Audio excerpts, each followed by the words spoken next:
چلو در رسول پہ چلتے، آؤ حضور کی بارگاہ۔ کہتے ہیں نبی پاک کی بارگاہ میں آئے، حضور نے چہرے دیکھے، کریم سے مسئلہ نہیں پوچھنا پڑا۔ میرے مصطفیٰ کریم نے فرمایا بھوک لگی ہوئی ہے تم تینوں کو؟ 3-4 دن ہو گئے؟ اللہ کے رسول نے فرمایا مجھے پورا ہفتہ ہو گیا ہے۔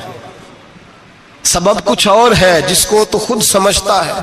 زوال بندہ مومن کا بے زری سے نہیں، بھوک نقصان کا وجہ نہیں بنی، وجہ کوئی اور بنی ہے۔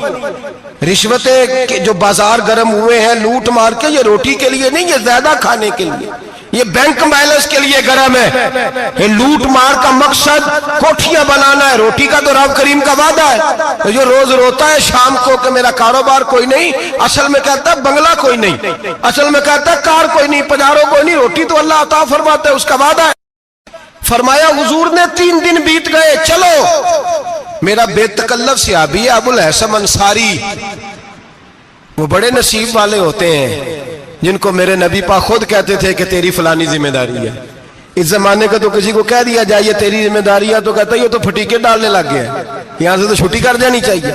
خوش ہوتے تھے صحابہ کہ ہماری ذمہ داری لگی۔ کہتے ہیں حضرت ابو الحسن انصاری کے گھر گئے، نبی پاک نے فرمایا بھوک بڑی لگی ہے، کھانا لا۔ کہتے ہیں حضور نے اسے کہا تو اس آدمی کو تو وجد ہی ہو گیا، اس نے کہا میرے اتنے نصیب کہ حضور کا یہ کھانا کھلا۔ آؤ دیکھو دنیا والو، آج جو سب سے زیادہ عزت والا ہے وہ میرا مہمان بنا ہوا ہے۔ فرماتے ہیں وہ دوڑے گئے، بکری اٹھائی، ذبح کی، بیوی کو کہنے لگے روٹی تیار کر، ادھر کھجوریں توڑی، انگور توڑے، کہنے لگے حضور آپ جب تک تناول کریں تب تک کھانا پک جاتا ہے۔ حضرت عمر کہتے ہیں روٹی پک کے آئی، بڑا پیارا گوشت، بڑا اچھا سالن، بڑا خوبصورت خلوص والا کھانا۔ فرماتے ہیں میں نے بڑا ہی کھایا۔ نبی پاک نے نہ ایک روٹی لی اور چھوٹی چپاتی، تھوڑا تھوڑا سالن کونوں سے، اور جب نبی پاک نے کھا لیا تو حضور کی آنکھوں میں آنسو آئے۔ حضرت عمر کہنے لگے حضور روئے کیوں؟ نبی پاک نے فرمایا سوچتا ہوں 7 دن کے فاقے کے بعد کھایا ہے، پر ڈرتا ہوں رب اس کا حساب پوچھے گا تو جواب کیسے دینا ہے، اس کا حساب بھی تو دینا ہے نا جو کھایا ہے۔ تو حضرت عمر فاروق کے ہاتھ میں کچھ چیز تھی، زور سے زمین پہ ماری، کہا محبوبہ 7 دن کے بعد بھی روٹی کھائے تو حساب دینا ہے۔ نبی پاک فرمانے لگے عمر وہ مالک ہے نا، تو جب دیتا ہے تو حساب نہیں لے سکتا، حساب تو دینا ہے، حساب تو دینا ہے، تیاری رکھو۔ صحابہ کرام فرماتے ہم نے ارادہ کیا کہ آج کے بعد ہم پھر فاقے کریں گے، کم کھائیں گے، اس لیے کہ حساب دینا ہے۔ میرے بھائی وہ فاقہ کشی کرتے تھے، ڈرتے تھے۔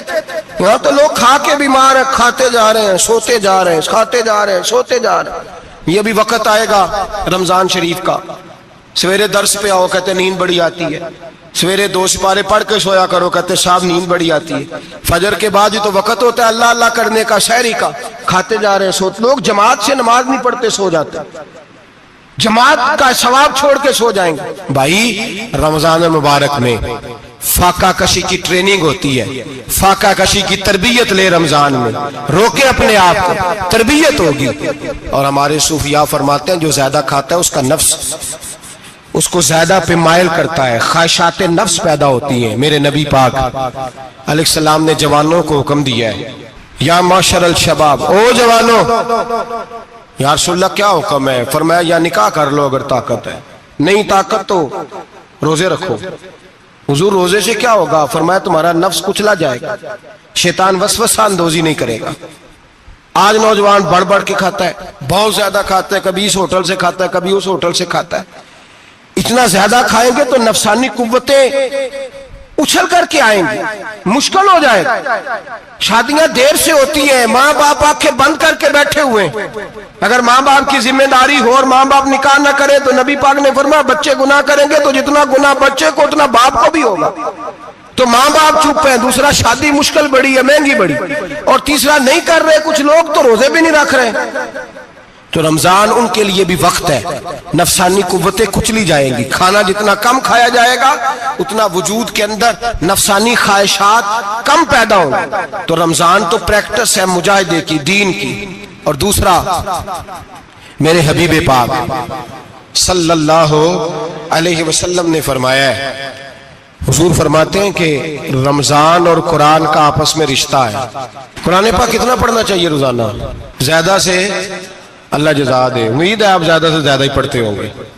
بھائی سنیں، حدیث مبارکہ میں نبی پاک نے فرمایا رمضان اور قرآن دونوں مل کے نا، بڑی پیاری حدیث ہے، فرمایا دونوں مل کے اللہ کی بارگاہ میں میری امت کی سفارش کریں گے، رمضان اور اللہ اکبر۔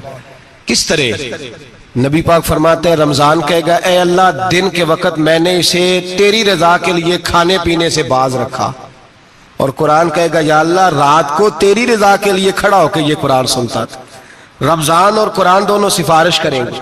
ہم نا بڑا کچھ پڑھتے ہیں، سنتے ہیں، سیکھتے ہیں، اب یقین کریں یہ کھاتے بھائی کا بھائی سے اختلاف ہو جائے نا تو وہ 30 سال پرانے کھاتے کھول کے لے آتا ہے، ساری رات ڈھونڈتا ہے کہ میرے پیسے کہاں سے نکلتے ہیں، پڑھ لیتا ہے۔ قرآن پاک کی باری آتی ہے تو نہیں پڑھتے قرآن پاک۔ ابا جی کا ختم ہوتا ہے تو مانگتے پھرتے ہیں، کہتے ہیں 2 قرآن پاک 10 قرآن پاک۔